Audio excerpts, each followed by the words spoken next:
Kelgan o'z kunlar qoldi. Yaxshi kelin, bayramlar bo'lsin. Nasib bo'lsa, hammaning xonadoniga yaxshi kunlar bo'lsin, bayramlar bo'lsin, qizlarim ham baxtli bo'lsin.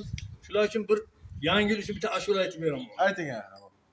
Birinchi yangi yilni aytaman. Yangi yil kelyapti, qor ko'rinmaydi. Yangi yil kelyapti, qor ko'rinmaydi. Bu beparvo vaslinga zor ko'rinmaydi. Qor bobo ham kelmoqda, savg'a salomi bilan. Har qiz yonimda ammo qor ko'rinmaydi. Qor ko'rinmaydi ya, yor ko'rinmaydi ya.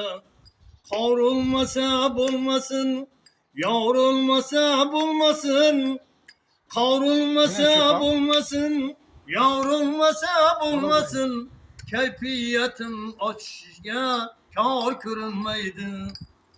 Ateş alanga bilan o'tirgan umidaga yangi yilam bo'lmasa qor ko'rinmaydi. Qor ko'rinmaydi ya, yor ko'rinmaydi. Barcha orzu umidim zoya ketdi o'zime. Barcha orzu umidim zoya ketdi o'zime. Ateş alanga bilan o'tirgan umidaga yangi yilam bo'lmasa qor ko'rinmaydi. Qor ko'rinmaydi ya, yor ko'rinmaydi. Qor ko'rinmaydi ya, yor ko'rinmaydi. Sog' bo'linglar. Qani bo'lgan? Albatta. Yangi yil olmoq bo'ldi lekin. Muhabbat do'stlikni bog'lamay qo'ymay. G'am alam ko'ngilni dog'lamay qo'ymay. Muhabbat do'stlikni bog'lamay qo'ymay. G'am alam ko'ngilni dog'lamay qo'ymay.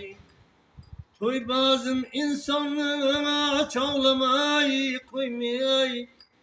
Do'stlarim bilinglar, ikki dunyodan birovni yig'latgan yig'lamay qolmas. Seni yig'latganlar ay yig'lamay qolmas. Nohaq yig'latsang ko'z yoshing uradigan. Yoshmi qarmi yoshing uradigan. Noshkur qilsangar oshing uradi. G'am alam ko'ngilni dog'lamay qo'ymay. Seni yig'latganlar ay yig'lamay qolmas. Yo'q demang hech qachon haqni xudoni. Nohaq yig'latmanglar ay boyni gadoni. Savobli dunyoda yig'ma gunohni. G'am alam ko'ngilni dog'lamay qo'ymay. Seni yig'latganlar yig'lamay qolmas. Hoji nazar nohaq ko'ngil dog'lama. Kishi haqqini yeb ko'ngil chog'lama. Faqat yig'latmagan kishini nohaq. G'am alam ko'ngilni dog'lamay qo'ymay. Seni yig'latganlar yig'lamay qolmas. Seni yig'latganlar ay yig'lamay qolmas. Sog' bo'linglar.